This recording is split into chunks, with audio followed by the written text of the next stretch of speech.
Okay, so what we've been doing is the top 10 list of misconceptions for lightworkers, and these are very long videos, so if you're watching them, thank you very much for taking the time out.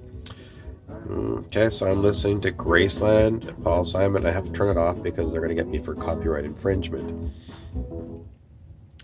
Okay, so let's see.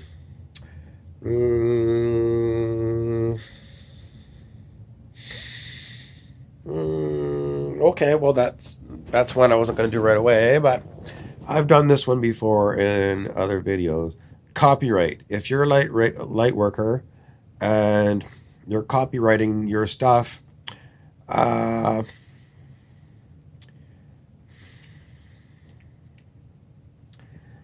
I mean, I was looking at a website today where there were people who were calling themselves spiritual people, and they were fighting one another, and it was, lawyers, and it's like, he said, she said, you're misrepresenting me and what I'm doing, and I'm the guardian of what I brought forward for the world. And and with YouTube, it's, you have to be careful because, God help you if you're using a clip of somebody else's stuff to go and illustrate a point or something. And everyone, they all want to have their name and whatever they've brought forward. I'm sorry, my hair's. I need to get a haircut. I'm sorry. And I put the hat on to just so I don't look always the same on this channel because there's nothing more boring than seeing, the person wearing the gray flannel suit, and every single day when you go into class, they're wearing the same thing over and over again. So I try and make it look a little bit different. This sweatshirt is an old sweatshirt. It's the University of Calgary from Calgary, Alberta, Canada. And this is just Dockers. I think it's made by Levi's. Okay, so if you're a light worker, the misconception is everything to do with copyright. Now, if you believe in Creative Commons, then you can skip this video because it's not about you. If you're sharing this thing, Creative Commons, I think you get the point. But if you're copywriting things, and I've got 2 books on Amazon that I don't think I wrote down Creative Commons on them. I don't know if there was an option there to do it with Amazon. So I mean, you're damned. You're damned if you do, and you're damned if you don't. Because if you're going through traditional publishers, I mean, it's just like automatic. You get your copyright. But but if you know what's wrong, you're in the end, it's triage. It's like, I know that copyright is wrong spiritually, but I'm doing it to get my information out to the public.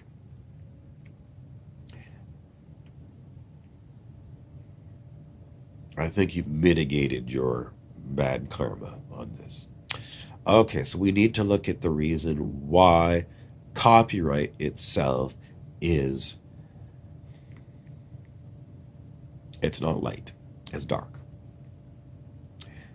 It comes back a lot to what I've said in my earlier videos on this top 10 misconceptions of light workers. It comes back to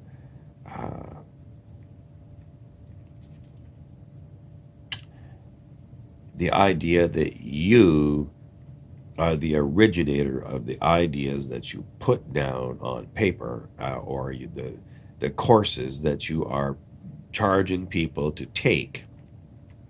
I mean, some people will go and pre-record all of their videos, and they'll set up a robot system. It's incredibly easy if you do it that way. You just do your videos for each one of your classes, and then you get a website with electronic commerce on it that take credit cards. It's all automatic. The people come. I mean, maybe you go and you throw out these ads on, you put them on everywhere, and people come. They come to your website, and if you do a good job of marketing them, you convince them to outlay the funds so they can access your copyrighted material.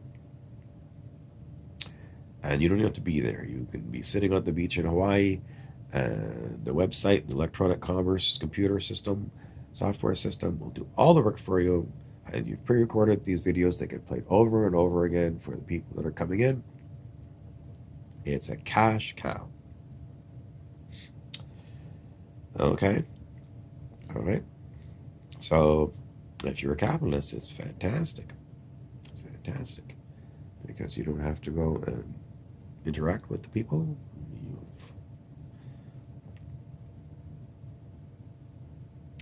So, as a light worker, what is wrong with this? The ideas that come to you are gifted to you from source, from spirit. Now, some people will say, well, there has to be an energy exchange between people. So if I give you this, then they will give me money or barter or something. Well, a lot of times this comes about because you live in this society that is completely corrupted. It is completely corrupted. And you got to do what you have to do to survive. And, you got to generate your cash because you've got bills to pay.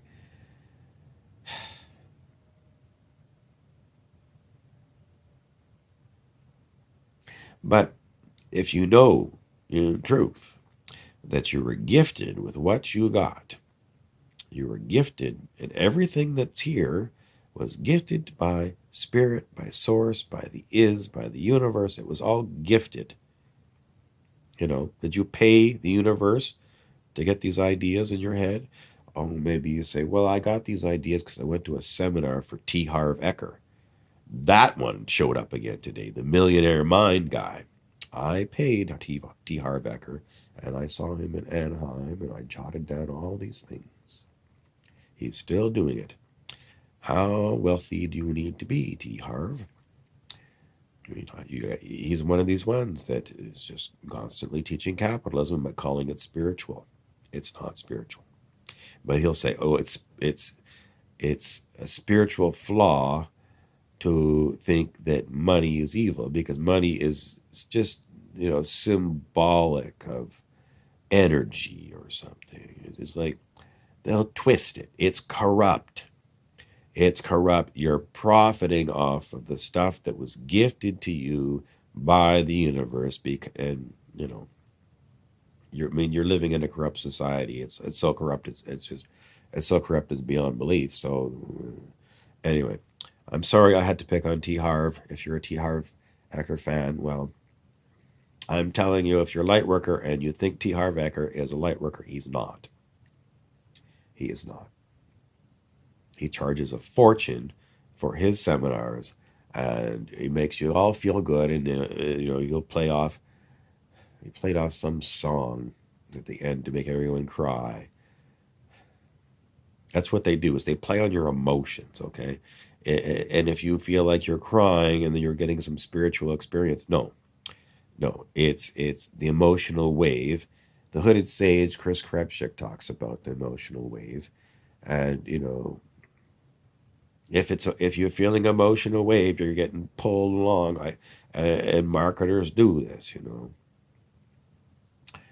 So that's why it's wrong. It's because it was gifted to whoever got it in the first place, and then they started charging money for others. And then they're going to say, well, the others can go and, generate the cash with their own ideas and their own labors and things and things and things. I mean, there's endless justifications for it. But it's not your idea. It came to you. It was a gift of the universe. And if you think somehow that you created it in your own brain, you're an egoic twit, and you're not a spiritual enlightened being. It's pride. It's pride. It's the fall of Lucifer. And that's why our planet is so corrupt. It's a hell world because it's got so much of these vices. So there you go. If you believe in copywriting things and charging people for stuff, no. But you might have to do it in order to get your stuff out there. But as long as you know it's wrong. And I mean, it's triage. It's triage. Triage comes about in a hospital. If you get a whole pile of people showing up at the emergency room at once, you treat the ones that are most desperate. So, if somebody walks in and they've got a sprained wrist and there's somebody else that's having a major coronary heart attack, you treat the heart attack first if you've got limited numbers of doctors and nurses, because some of them can wait. Okay, so what else? I think that's like seven. So what else can we say? Misconceptions of light workers.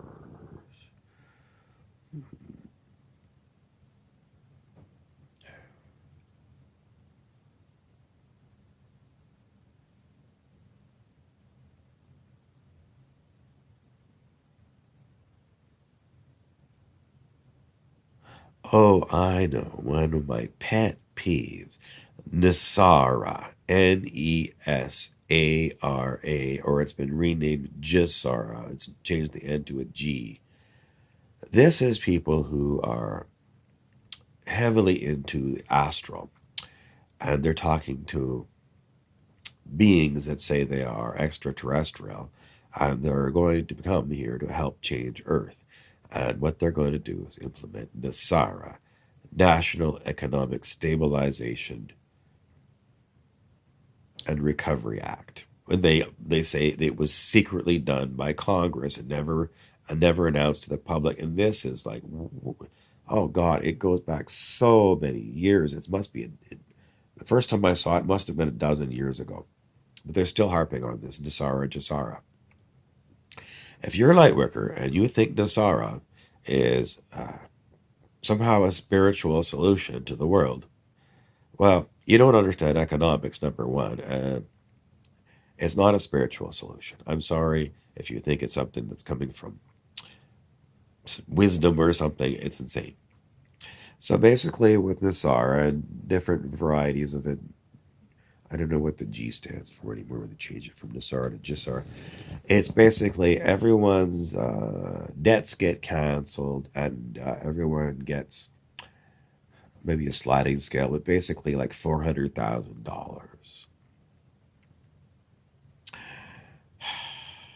Wouldn't you love $400,000 gifted to you? Wouldn't that be like, would you be willing to settle for that? Leave everything else, basically. But they're going to bring in a value added tax. They get rid of income tax and get rid of the Federal Reserve or something. I'm sorry. This is astral. It is not spiritual. It is stupid beyond belief. Look at $400,000 is not going to keep you going.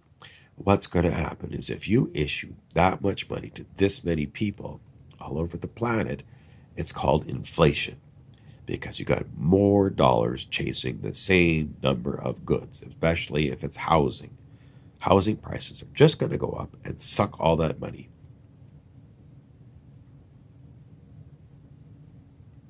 It's stupid. It's stupid because you're keeping capitalism in place, you're keeping monetary systems in place. The whole monetary system it's garbage. It's garbage. It's garbage. So if you're a light worker and you believe in Dasara to save the world, I'm sorry, that's a misconception. It's stupid. Um, what other things might you say about Nasara and Gasara? You might say, well, it's because of all the evils. I don't know. It's just a stupid thing. It's going to generate inflation. And, $400,000 in today's world. I mean, in Vancouver, Canada, you can't buy a detached house for less than $1.2 million. So $400,000, if they cut you a check in Vancouver, it's just going to go to the landlords, and you're going to just, and the rents will go up because the landlords are just going to take it. They're just going to take it. So the rich are going to get richer.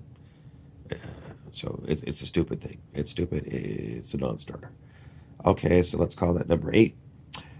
Misconceptions of light workers. Uh, I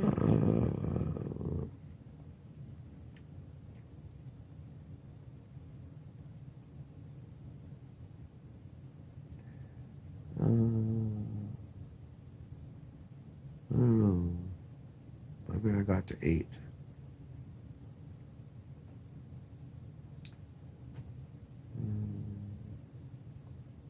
I guess what I'm gonna have to do is listen to YouTube and see what YouTube brings me.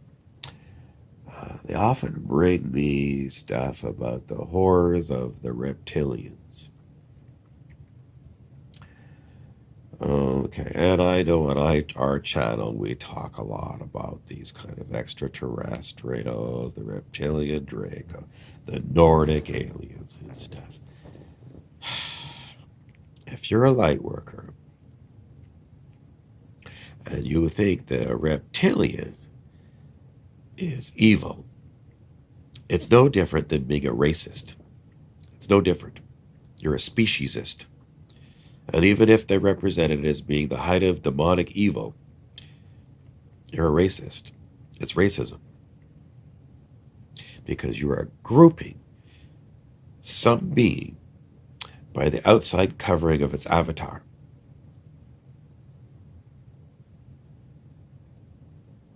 Do you get it?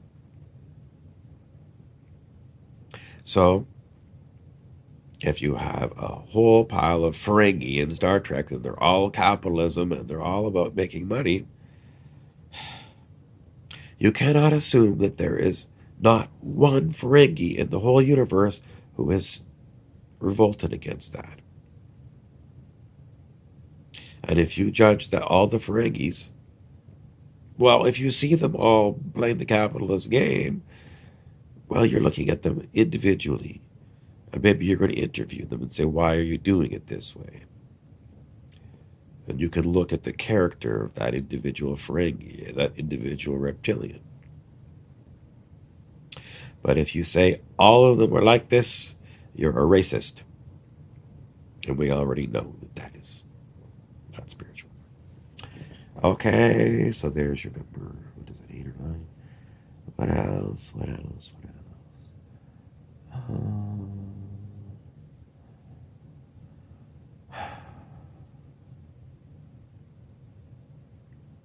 Harvesting. Harvesting. What do we harvest on planet Earth?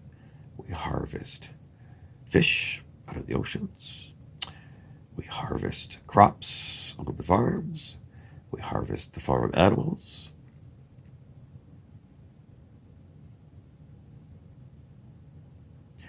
What is wrong with harvest? As you sow, so shall ye reap. Well, we know with harvesting fish, there's bycatch. In other words, when you're fishing in the oceans, there's there you catch the wrong fish, or you catch like dolphins or whales or things that end up in your nets. We won't talk about you lost your net and you can't find your net out in the ocean, and the net is still catching fish, and they're just going to their death and they're wasted. I've been to Hawaii and I have seen all kinds of fishing net related paraphernalia all over the beach. Pollution.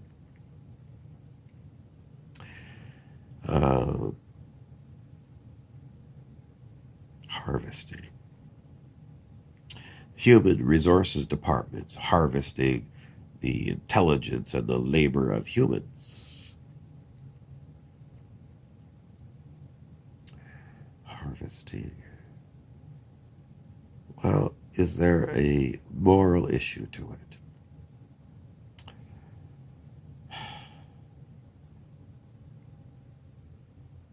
Well, I got to tell you about the Jains. The Jains are humans and they have to eat. So they grow the kind of plants where they can take maybe some of the leaves of a lettuce plant to eat. But they don't kill the lettuce plant. They take some of the plant to try and keep it alive. If they're digging in the ground and some worms get disturbed, well, they very carefully pick up the worm and put it back into the ground and cover it up so it doesn't die of dehydration.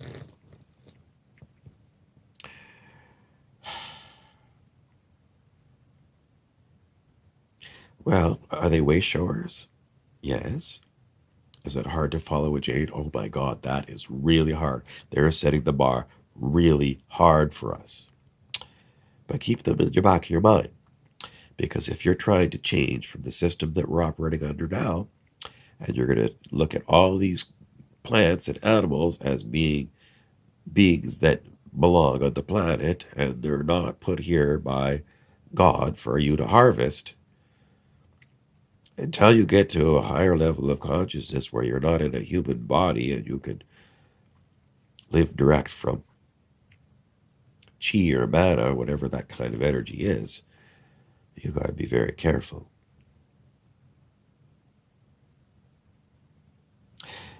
Don't worry about that one. Don't worry about that one. In today's society, I mean,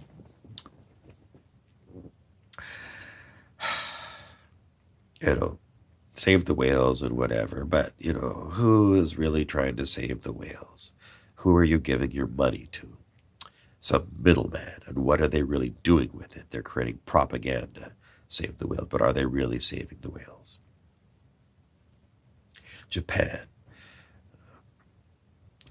whatever the World Whaling Foundation is, and they're always trying to get some scientific research, so they want to kill some whales for scientific research. That's a horrible way to justify killing whales so that you can take the meat and serve it in a sushi place.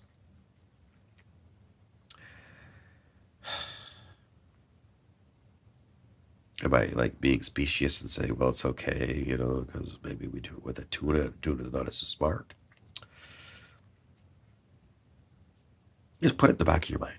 Put it in the back of your mind. I said, for now, but in the back of your mind, remember the Jains. And if you have to eat something, don't kill it. When you grow grain and you take the grain seed, well, Monsanto has gone and screwed with the genetics of it so that the grain won't grow again. That is evil, evil, evil. Playing with genetics so that the plant itself cannot reproduce itself. So you have to go back to Monsanto to buy more seed every year. Evil, evil, evil. Monsanto is the most evil, disgusting thing.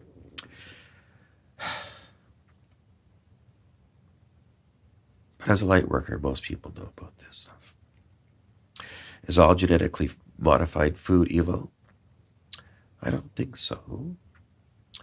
I mean, if you're increasing its ability to create food for humanity, the Green Revolution in India saved a lot of people from starvation. They just took the best seeds and that was the ones that they used. And even if you were tinkering with certain Roundup ready food so that it can be sprayed with poison to kill all the crops or the pests on the crops. Well, you gotta feed the people. But could it be done a different way? I think it could be done a different way. These factory farms, light workers know about these things. Just keep them in your back of your head. Because if you were going to wish for Source to give you a different world, Reddit basically said, I know that we got these things now and they're like triage. We have to have something to feed ourselves now. But please, for our future generations, somehow can we eliminate having to use Roundup on fields? Can we somehow eliminate harvesting these things, killing of trees, harvesting trees, giant trees? I mean, fracking to get more oil. Really? But the mainstream news will only say it's the only way that you could power. You could heat your home, but you could power your vehicles. What about the suppressed technologies? Oh, it's just hearsay. It's hearsay. It's hearsay. Just keep it at the back of your mind. I want these suppressed technologies. Whether real or not, I want these ones. The ones that don't pollute and don't cause us to cause earthquakes on Mother Earth. Okay, let's call it number 9. Number 10, misconception for lightworkers. No one understands where I am. Where am I?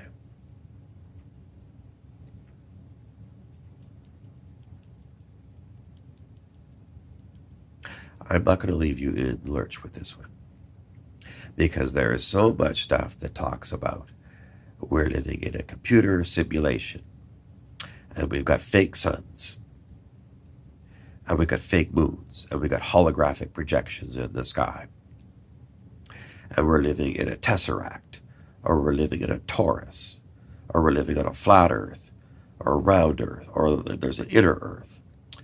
Where am I? The misconceptions are that any of these things are true, because they're all illusion. They're all illusion. They're not, you are here in this apparent world, wherever you're watching this video. But where are you? The misconception is you are somewhere. The truth is that you are everywhere, because you don't know who you are. You are the source expressing as individual this, that, the next thing. People, plants, trees, rocks, empty space. It is all source. And ego is what you get when you're a human. And it comes from being an animal. And it's the idea that you are something on your own. And I've already talked about how, people think that they've got a physical brain that's got all these neurons in here and all these things going on in their brain that cook up ideas and cook up everything. So the materialist thinks that that's what it is. That's what they use to justify everything. But it's the ego. It's the idea that somehow that's the way it works. It's incorrect. So where are you? You are everywhere. But I seem to be in a body. I seem to be a human being. That is part of the game, being a human. But at the back of your head, just remember I told you, where are you? You are everywhere. Okay, that's your last misconception. And that's the end of the top 10 misconceptions for lightworkers. Thank you for watching. There's lots of these videos on InfiniteBob99. You can see my Instagram at Burrows Bobby. The 2 books that I have on Amazon, they're Kindle books. They're not very big, and they're very inexpensive. I Am Something New, and A Good Hook by Bob Burrows. I'm sorry I changed my name from Bob to Bobby sometimes. And other times I'm Robert. And other times I'm Pindar. And other times I'm Siddhi the She. And I've played all kinds of different people. But, If you want to find those books, that's where they are. Thank you for watching, and make sure you subscribe to my channels, and like them if you like them, and share them if you like them with whoever you like to. And if you want to be notified when new ones come up, double click the little bell thing there on YouTube. Everyone knows this, don't they? No, not everybody knows this. Thank you for watching.